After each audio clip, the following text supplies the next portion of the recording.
You're listening to Titans of the Trades. I'm your host, Ryan England, author of Hire Better People Faster and creator of the CoreFit hiring system, a proven process to help growing companies attract and retain only the best.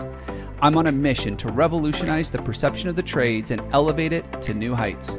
After growing up in a blue-collar family, my passion for making the trades cool again runs deep. If you're a titan in the industry and want to be on my show, stick around until the end and I'll reveal how you can be my next guest.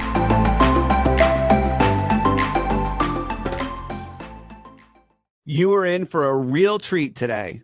I'm your host, Ryan England. This is Titans of the Trades, and I cannot wait for you to hear from Stephen Rhyne. He runs a company called Conveyor. And the thing that they do that is so different is they have mastered high velocity, high volume recruiting for salespeople. These are frontline people. Maybe they're commission salespeople. Maybe they've got some other kind of incentive structure put in place. But he has mastered what some of these companies are doing is just, it's mind-blowing, the volume that we're talking about. But he's put together some tools, and he's got a system that can help you accelerate your hiring when it comes to looking for great salespeople. Stephen, welcome to the show. Thank you for having me, Ryan. We get to talk a little bit before I hit record, and I think that our listeners, you're just a wealth of knowledge when it comes to the tools and the systems and how you can really connect and engage and really grow strong sales teams, I believe is really in your background. Yeah. And I will tell you that there are people listening right now going, oh, if I could just find some good salespeople, if I could just find some that could not only produce, but then stay. Mm-hmm. So when we think about that sales team, it's a different dynamic. It's a different mindset. What have you learned in the work that you've done for attracting, training, keeping good salespeople? Yeah. So we had the unique, benefit of starting with working with clients that do this at like a really large volume in terms of growing their sales force. One customer alone, it sets like 500,000 people for interview in a year in the nation. So you see a lot of volume and a lot of, you see things at high velocity, right? Yeah. And then from there, we have companies doing, say, launching every year. They sign 8,000 reps and launch, 5,000 of them or something. And so there's a lot of volume there. And so, you could say, well, some of the things you do in this high volume recruiting and onboarding process, I don't think you're respecting the rep as much as you could. But you learn a lot of, it's a completely different mindset around the way they think about it. And I think the best way to think about the way they do it is they think of it as much more of a marketing and sales funnel. And so not to get too abstract here, okay, but what I like to do is draw a comparison to any business operator's sales model, like the way they attract customers and onboard customers and keep them. There's no difference, especially when you're recruiting and onboarding 1099 based, sales commission reps. They really are making a purchase. They are making a purchase with their opportunity costs. And sometimes that's way more expensive than any of your customers' sales, right? A sale to your customer. And because of that, especially because we do so much stuff with 1099 based roles, it is very much about what's in it for them, anchoring and signaling to the right type of person, getting them super excited early on, even before you would actually filter them out of the role. So they do a sales model first, right? So rather than maybe a job board model where it's here are the positions, you need to have this much experience, here's the gauntlet you need to go through for even us to look at you. It's actually opposite. So it's much more about attraction first. It's I call it an hourglass, so really wide funnel at the top. Then get them. You should be the one always saying no to somebody, not the other way around, right? And so maybe that goes without saying, but they'll build out a funnel that takes them effortlessly from social media or from a sourcer like Recruiter, and then puts them into a video has them watch that video, nudges them if they don't watch the video. Then after they're like, yes, I'm interested, then qualifies them, then schedules them for an interview. So is that typical model that you see in your industry? I just got to say, everybody that's listening right now, I did not prep Stephen to say any of that. Even though it sounds like he just read my book and just regurgitated it, because I agree with everything you just said. We have to think of this recruiting as a marketing activity, and it's not about, here's a list of requirements, and if you do this, I'll pay you. It's like, why should you want to be here? How do you attract them? And becoming attractive to those you want to attract is really important when it comes to, I think, any role. But you're saying specifically from the sales role. So I want you to hear this here. If you are struggling with salespeople in particular, they know what it takes to sell. They understand the psychology and the philosophy and the mindset behind it. So if they don't see it in your organization, my guess is, correct me if I'm wrong, Stephen, but they're going to see, oh, it's going to be too much of a hurdle for me to go sell their product if they're not able to sell me. And, yes, exactly. And so like they have a minimal, they can't, it's all like, if you watch these videos, I'm like, I'll work there, because they're so intentional about how they describe what their culture is about or what the container is. So, and they signal to the right people. So, they're sitting on a couch, they're confident. Or I'd even see the ones that work well, or like this concept of, I'm a busy operator walking to, the next thing, and I'm going to record a video where I'm not like, hi, this is, it's not like that. It's like, hey, this is what we're about. This is, who's being successful here. It's very confident. And then they're saying, things like, what we're looking for are people who don't want to be normal, who don't want, it's like a little bit of a push away, but to the right people, it's signaling opportunity, right? It's positioning, what your role is and what expectations you have. And to the right people, that's very attractive. It's like if you make like the Who Not How book, they talk about, or is it Who? Any one of those books, they talk about writing your requirements and outcomes. Like, what are the outcomes you will have that you need to obtain in 6 months or three weeks? And that can scare off a lot of people, rather than saying, what are the skills you have for like the last 5 years? So this is the type of thing that they do early on in their recruiting process. Well, and I think that's a good point too, is that if you want people who are going to perform or who will perform for you, tell them what it takes to perform.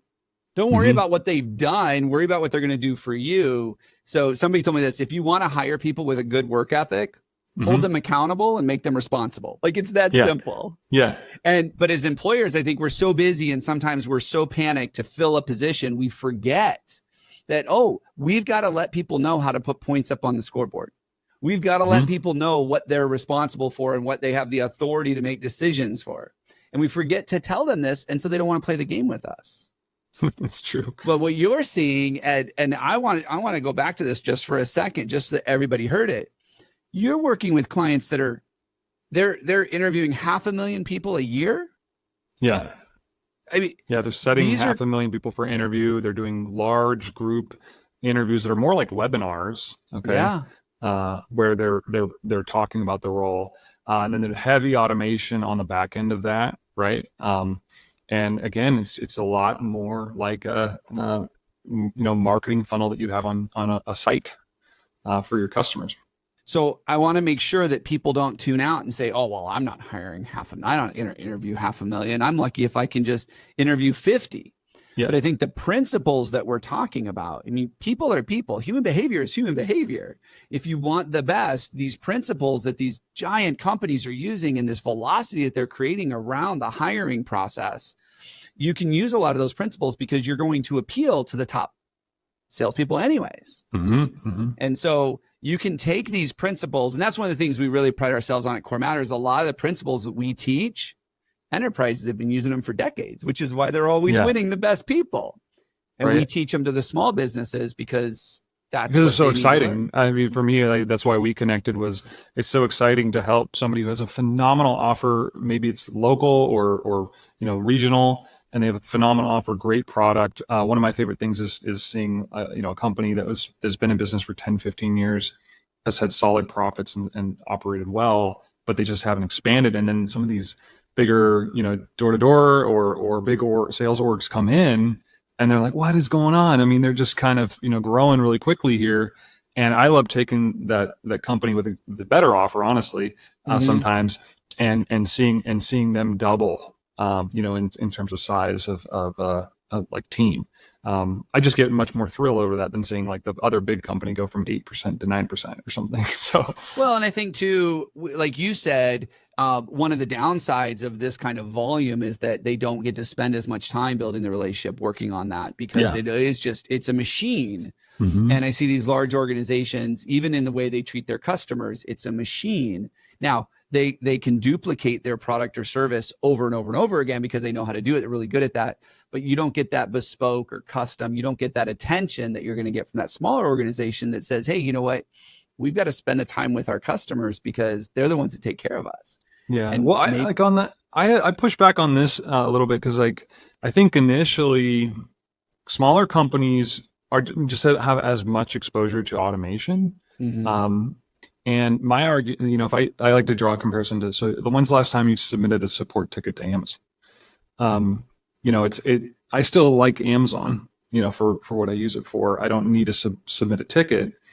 And what I'm always trying to see is like, well, where does a rep not care about receiving automation, where you can buy back your time and then use that time you were doing in mundane automation tasks to do more connection with that rep? So, I mean, one example of a customer we had was, and I think 10 hours a week devoted to just individually texting potential, prospects. And, we automated a lot of that, and now they can spend their time with the ones they onboard and coach them to success more. So it's just kind of finding ways where the expectation for automation is okay. And sometimes nowadays, the younger generation is like, I don't want to wait for an interview phone call.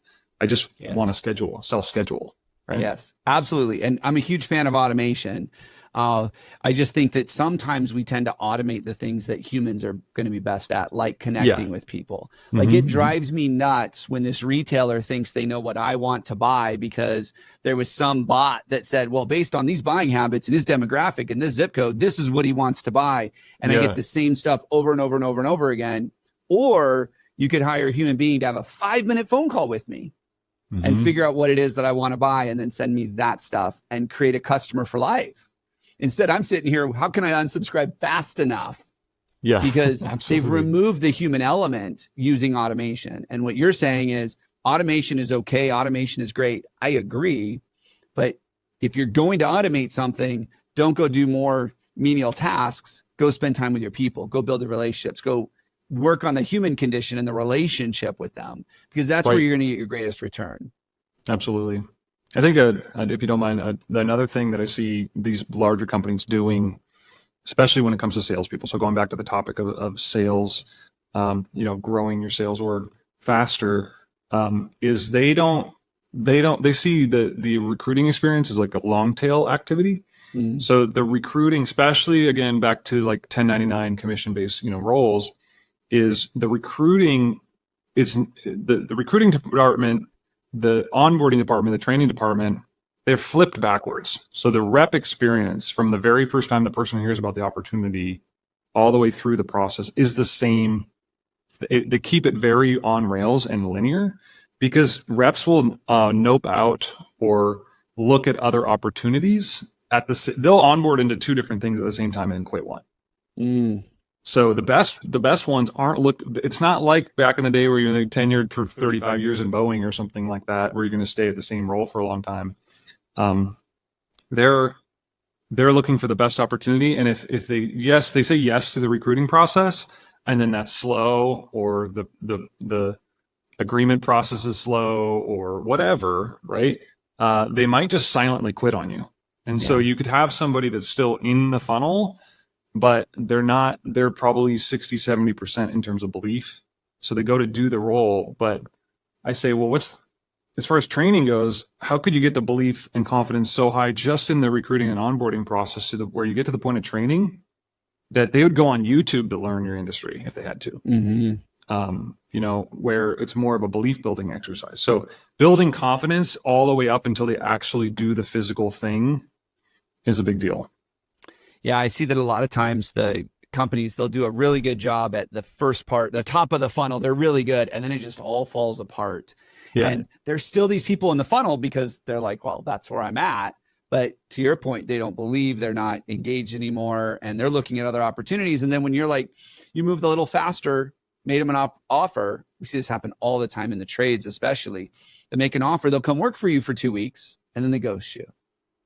And the reason they quit you is because the other guy that they was keeping them engaged and keeping in the funnel, but didn't move quite as fast, he was the one that won in the end. Mm-hmm. And so it's a combination of, you have to move at the right speed and still deliver on the right experience if you're going to keep people engaged, keep them in the funnel, especially I'd imagine 1099, because there's only so much you can do to tell them how and when to work.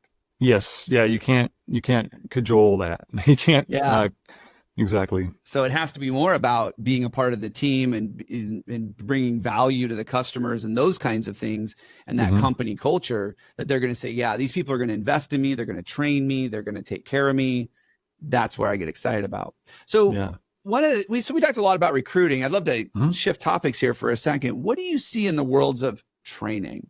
Because especially salespeople, I get a lot of people that say, hey, I need salespeople, but I don't know how to train them. Or, I'm hoping I can find the guy that's a 6-figure producer all on his own, doesn't need support, come work for me. Well, those people just aren't out there as much, right? Or they're not looking. So we've got to train our people. So what do you see as some of the most effective training, either just for salespeople or even just new employees in general? Because I know that's a big part of what you guys do.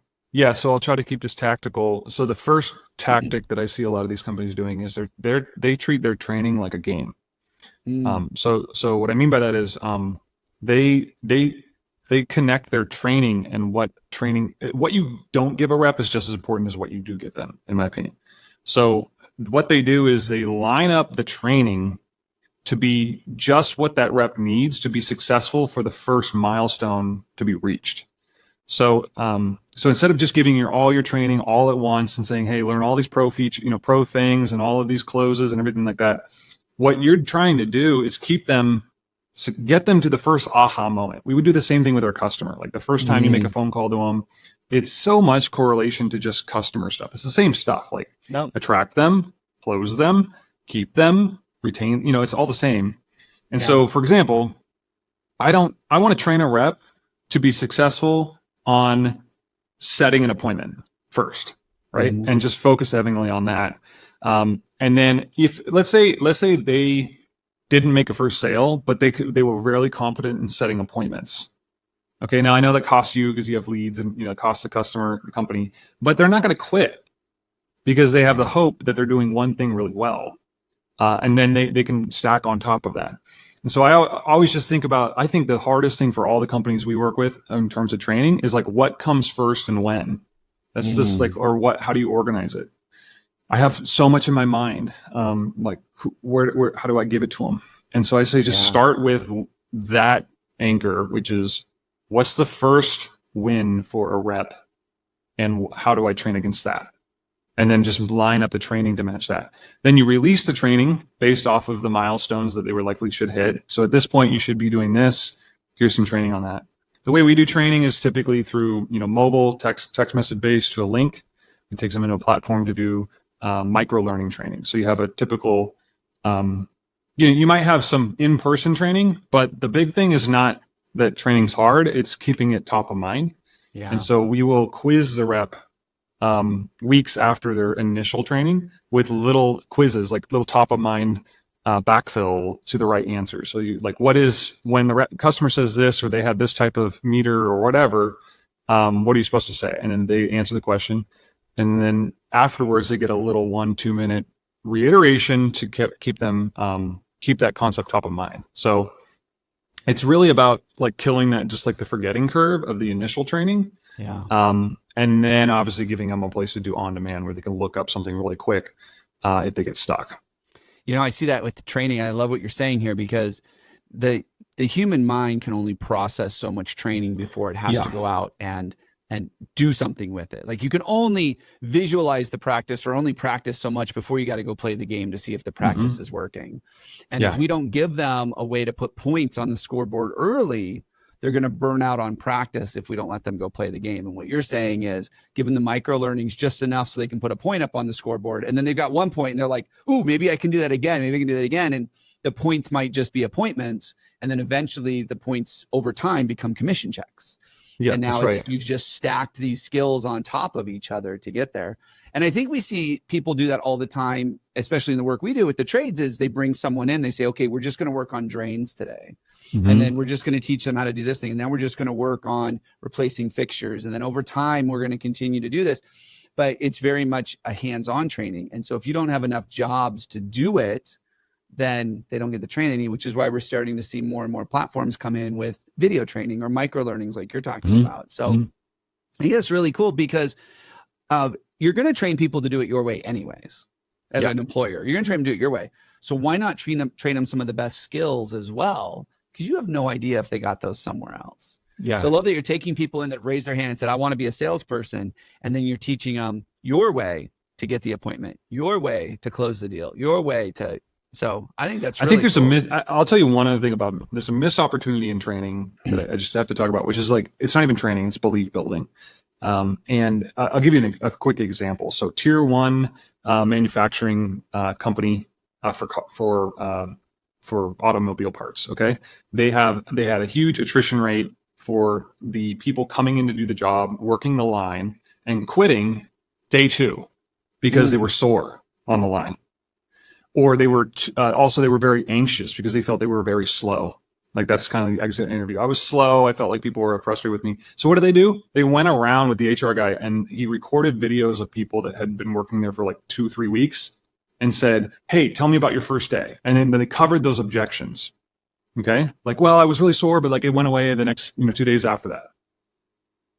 And then they sent those videos out in a micro learning experience after the offer, after the exception, they accepted the role.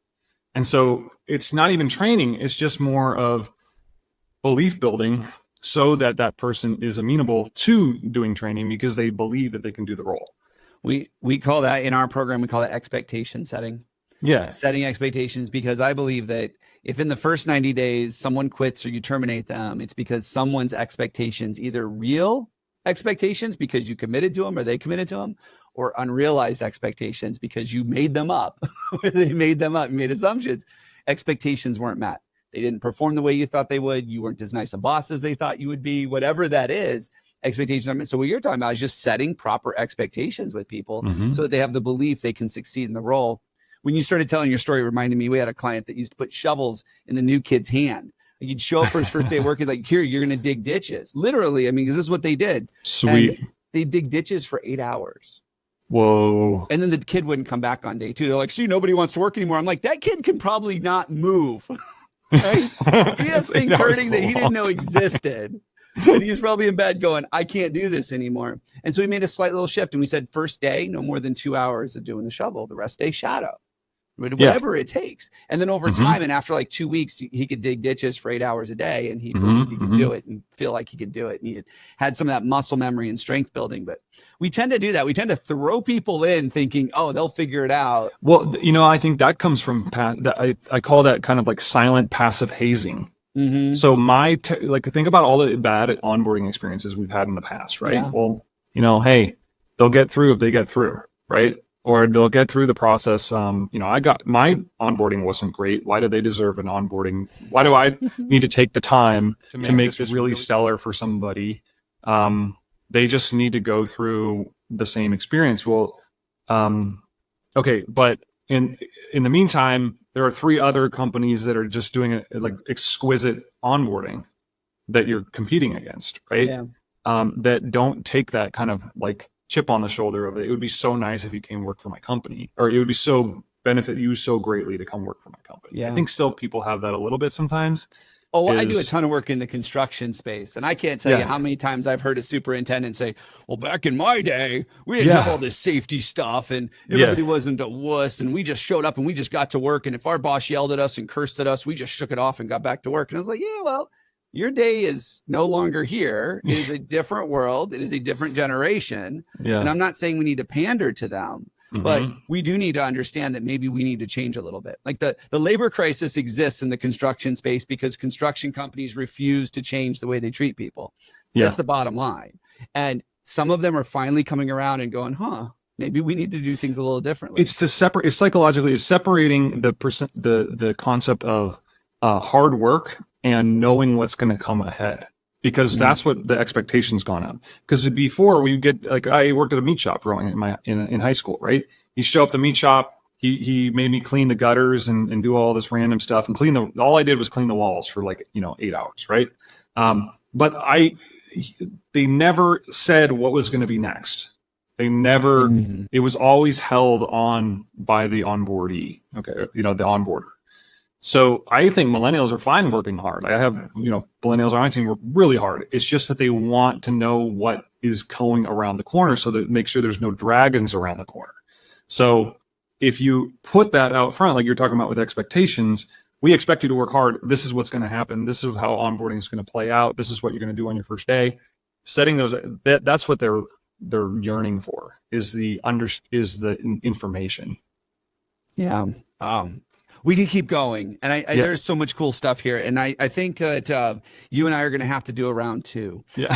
I got half a page of notes here of just things that you've said that have just gone, oh my gosh, yes. Another way to say it, to explain things to not just employers that are working to figure this out, but how can you communicate these great things to the job seekers that are looking for this kind of stuff? Yeah. Steven, this was great. How do people learn about what you're doing? And I know you've got a software product that helps people with this recruiting and onboarding and training and all of this other stuff. Like a lot of the stuff you've talked about, I'm sure is incorporated in there. Tell us a little bit about how to learn more about you and this software.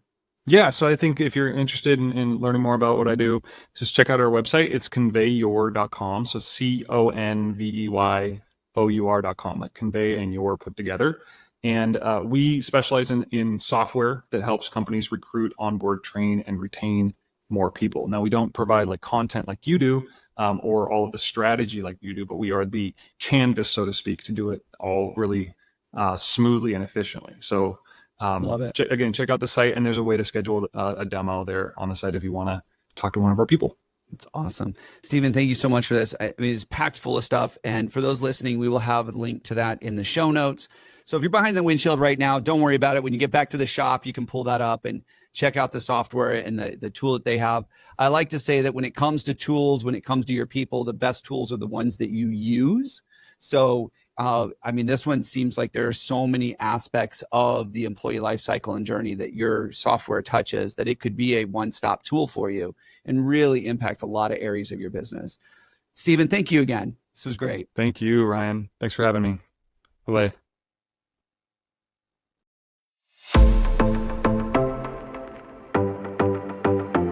Ryan England here. Thank you so much for listening to Titans of the Trades. If you're a titan in the construction, manufacturing, or skilled trades industry and would like to be a guest on my show, please visit podcast.corematters.com. If you found value in this interview, would you share this episode on social media? Just do a quick screenshot on your phone and share it with a friend or post it on social. And if you know someone that would be a great guest, tag them on social media to let them know about the show and include the hashtag Titans of the Trades. I love seeing your posts and guest suggestions. We are regularly putting out new episodes and content. To make sure you don't miss any episodes, click the subscribe button. Your thumbs up, ratings, and reviews go a long way to help promote the show and get me one step closer to solving the labor crisis facing the industry. Want to know more about how we're doing that? Go to our website or follow me on LinkedIn. Thanks for listening.